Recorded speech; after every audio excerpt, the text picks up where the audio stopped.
Assalamualaikum warahmatullahi wabarakatuh. Teman-teman para santri Madin yang dirahmati Allah, sebelum kita mulai pelajaran pada hari ini, mari kita buka dengan membaca basmalah dan doa belajar secara bersama-sama. Mari. Bismillahirrahmanirrahim. Raditu billahi robba wa bil islami dina wa bi Muhammadin nabiyya wa rasula. Rabbi zidni ilma warzuqni fahma. Nah, hari ini kita akan masuk pada mata pelajaran tarikh ya, bersama saya Ustadz Muhsin. Pelajaran tarikh pada hari ini kita akan belajar tentang seorang sosok yang sangat luar biasa, yang memiliki keimanan dan keislaman yang luar biasa pula, seorang yang dermawan, apalagi seorang yang mengorbankan seluruh jiwa dan raganya untuk kemajuan Islam. Beliau adalah khalifah pertama dari Khulafaur Rasyidin dan seorang pengganti Rasulullah sebagai pemimpin umat Islam ya. Beliau adalah Khalifah Abu Bakar As-Siddiq. Nah, pelajaran pada hari ini tentang sosok seorang Khalifah Abu Bakar As-Siddiq, kita akan belajar tentang Abu Bakar As-Siddiq saat menjabat sebagai khalifah ya. Jadi bukan saat beliau masih berada pada masa Rasulullah SAW. Jadi siapa sih Abu Bakar As-Siddiq? Nah, kita mengenal dulu nih siapa Abu Bakar As-Siddiq ini. Nah,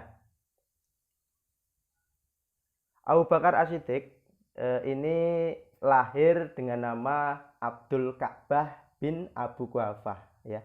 Jadi beliau ini lahir diberikan nama oleh orang tuanya dengan nama Abdul Ka'bah bin Abu Quhafah ya. Jadi Abu Bakar As-Siddiq ini bukan nama sejak lahir ya. Jadi saat lahir beliau diberi nama Abdul Ka'bah bin Abu Quhafah. Nah, setelah masuk Islam, beliau namanya diganti oleh Rasulullah dengan nama Abdullah ya. Jadi nama asli beliau setelah masuk Islam ini Abdullah. Nah, Abu Bakar As-Siddiq ini nama dari mana? Nah, sebenarnya Abu Bakar As-Siddiq ini adalah nama gelar ya. Jadi nama gelar yang pertama Abu Bakar As-Siddiq. Jadi Abu Bakar As-Siddiq itu berarti pelopor pagi hari ya. Karena beliau adalah salah seorang muslim yang pertama kali masuk Islam ya. Salah seorang yang pertama masuk Islam atau biasa kita kenal dengan sebutan as-sabiqunal awwalun. Nah, As-Siddiq sendiri adalah gelar juga yang diberikan karena beliau ini seorang muslim yang sangat membenarkan apa yang disampaikan oleh Rasulullah, terutama saat Rasulullah menyampaikan ke umatnya bahwa beliau melakukan perjalanan dari Masjidil Haram di Mekah ke Masjidil Aqsa di Palestina ya, atau biasa kita kenal dengan sebutan Isra Mi'raj ya. Nah, saat Rasulullah mengabarkan itu kepada umatnya, banyak dari umatnya itu yang meragukan ya, bagaimana mungkin kan perjalanan dari Masjidil Haram ke Masjidil Aqsa itu dalam satu malam. Itu suatu yang kalau dinalar tidak sampai ya, sangat meragukan gitu. Nah, sedangkan Abu Bakar sendiri langsung yakin mendengar kabar itu berbeda dengan umat Islam yang lain. Beliau langsung membenarkan apa yang dikabarkan oleh Rasulullah itu. Makanya beliau diberi gelar As-Siddiq ya, yang amat membenarkan. Jadi Abu Bakar As-Siddiq ini adalah gelar ya yang diberikan umat Islam, tetapi di kemudian hari menjadi nama utamanya ya, yang kita kenal sampai saat ini dengan nama Abu Bakar As-Siddiq. Nah, Beliau lahir pada tahun 573 Masehi atau eh, 2 tahun setelah Nabi Muhammad lahir ya. Jadi hampir hampir apa?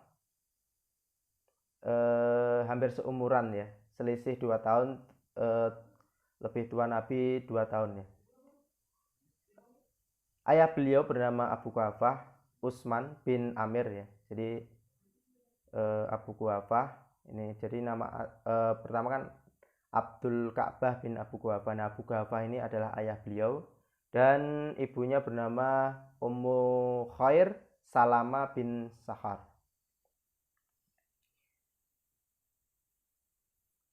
Nah, pengangkatan Abu Bakar As-Siddiq menjadi khalifah ya.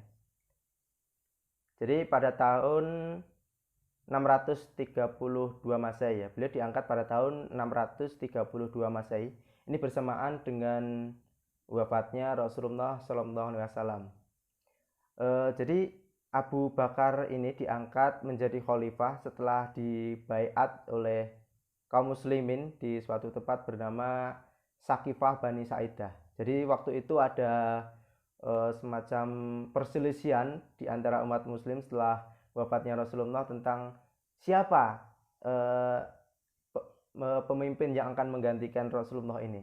Nah, ada perselisihan antara kaum muhajirin ya, orang-orang dari Mekah yang berhijrah ke Madinah dengan orang-orang Ansor, yakni orang-orang Madinah yang menerima kaum muhajirin dari Mekah ya. Perselisihan masing-masing mengangkat mengajukan pemimpin dari golongan mereka. Tetapi singkat cerita dalam suatu kesepakatan bersama mereka mengangkat Abu Bakar sebagai pemimpin mereka, pemimpin umat muslim pengganti Rasulullah Sallallahu Alaihi Wasallam. Nah, alasan-alasan terpilihnya Abu Bakar menjadi khalifah ya. Kenapa sih Abu Bakar dipilih umat Islam menjadi pemimpin mereka sebagai khalifah ya? Yang pertama adalah yang muter dulu. Muter dulu. Yang pertama adalah beliau adalah sosok yang sangat dekat dengan Rasulullah SAW, baik dari segi ilmunya maupun persahabatannya ya. Jadi beliau ini ilmunya sangat baik ya, bahkan bisa dibilang mendekati Rasulullah gitu ya. Dan juga beliau ini bersahabat dengan Rasulullah sejak kecil ya. Jadi sejak kecil beliau dekat dengan Rasulullah, bermain bersama, main bersama gitu ya. Jadi secara keilmuan dan kedekatannya dengan Rasulullah melebihi dari umat muslim yang lain. Yang kedua adalah seorang yang dermawan ya. Beliau ini adalah seorang yang sangat dermawan ya. Bahkan pernah suatu ketika beliau itu menginfakkan seluruh hartanya 100% untuk untuk Islam, untuk perjuangan Islam ya. Bahkan Umar sendiri hanya mampu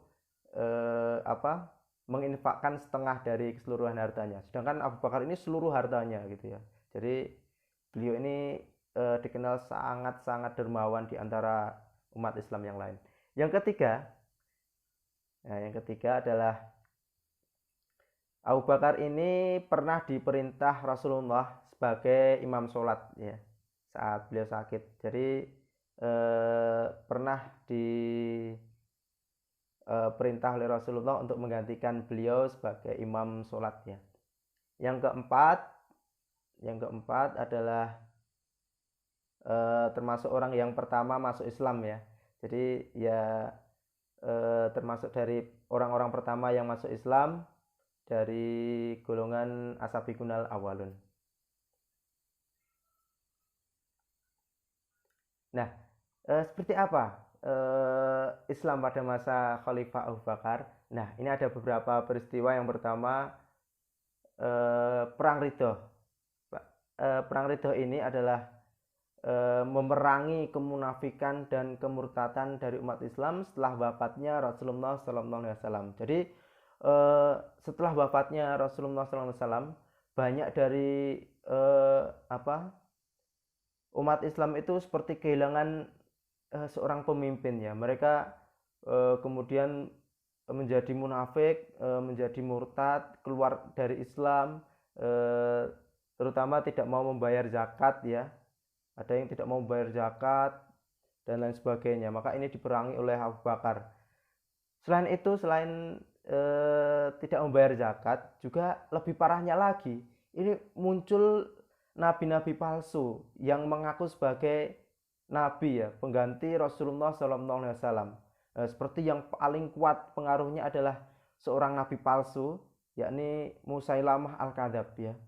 Dia memiliki banyak sekali pengikut, bahkan pasukannya eh, melebihi dari pasukan Khalid bin Walid ya.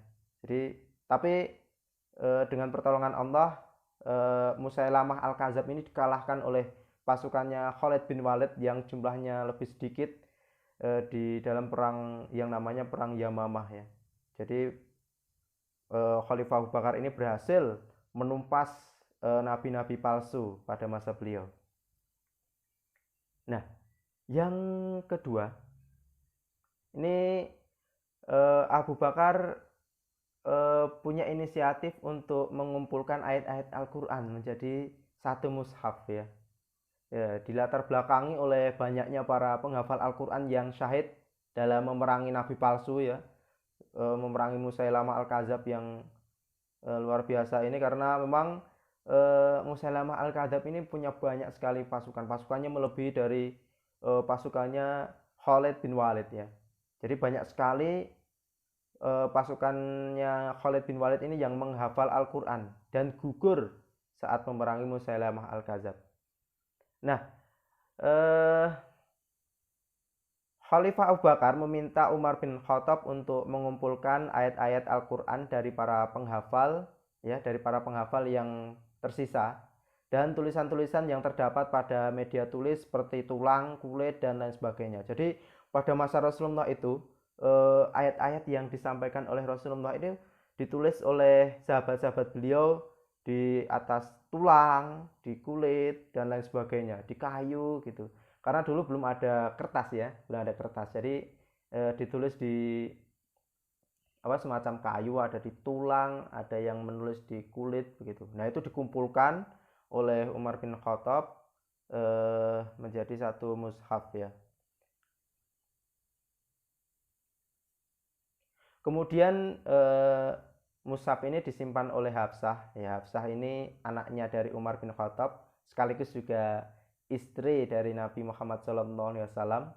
Kemudian pada masa Utsman bin Affan, koleksi ini menjadi dasar penulisan teks Al-Quran hingga yang kita kenal saat ini ya. Jadi mushaf kita saat ini ya, mushaf namanya mushaf Utsmani karena disusun oleh pada masa Utsman bin Affan ya, berdasarkan dari kumpulan-kumpulan ayat yang dikumpulkan oleh Umar bin Khattab di zaman Abu Bakar. Yang ketiga adalah memperluas wilayah kekuasaan hingga Syria dan Persia. Jadi Khalifah Abu Bakar ini dalam keadaan yang saat itu memerangi nabi-nabi palsu, dalam kondisi umat Islam yang sedang memperbaiki internalnya, tapi Abu Bakar juga melakukan ekspansi, melakukan penaklukan, memperluas wilayah Islam keluar dari Jazirah Arab seperti ke Persia dan Syria. Jadi Abu Bakar ini mengirim Khalid bin Walid ya, panglima yang sama saat menumpas nabi-nabi palsu, mengirim Khalid bin Walid melakukan ekspansi, penaklukan ke Persia. Nah, selain ke Persia atau kita kenal kalau sekarang di negara Irak ya, Khalifah Abu Bakar juga mengirim pasukan untuk melakukan penaklukan ke Syria, dari tangan kerajaan Romawi Timur ya, atau Bizantium. Jadi tidak hanya ke Persia tapi juga melakukan ekspansi ke wilayah kerajaan Romawi. Jadi luar biasa sekali ya. Abu Bakar ini mampu eh, melakukan penaklukan ke wilayah dua kekuatan besar pada waktu itu, yakni Persia dan Romawi.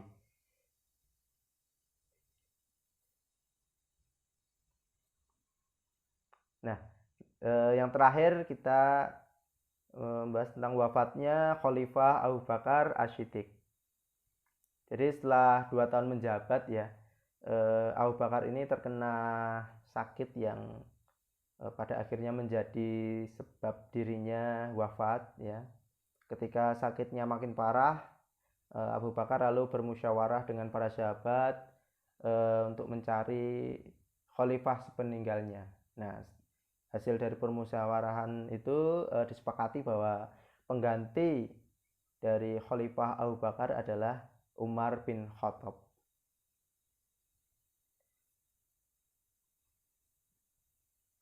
Dan akhirnya Abu Bakar, seorang manusia yang sangat mulia, ya, tauladan bagi umat Islam pada waktu itu, eh, menghembuskan nafas terakhirnya setelah sakit beberapa lama pada hari Kamis tanggal 23 Jumadil Akhir tahun 13 Hijriah ya, atau bulan Agustus tahun 634 Masehi, pada usia 63 tahun ya. Wafatnya sama dengan Rasulullah ya, di umur 63 tahun, dan beliau disolatkan langsung oleh Umar bin Khattab dan dimakamkan di sisi makam Rasulullah Shallallahu Alaihi Wasallam.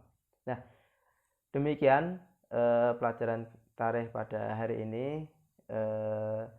Mohon maaf bila banyak sekali kekurangan. Sekian, wassalamualaikum warahmatullahi wabarakatuh.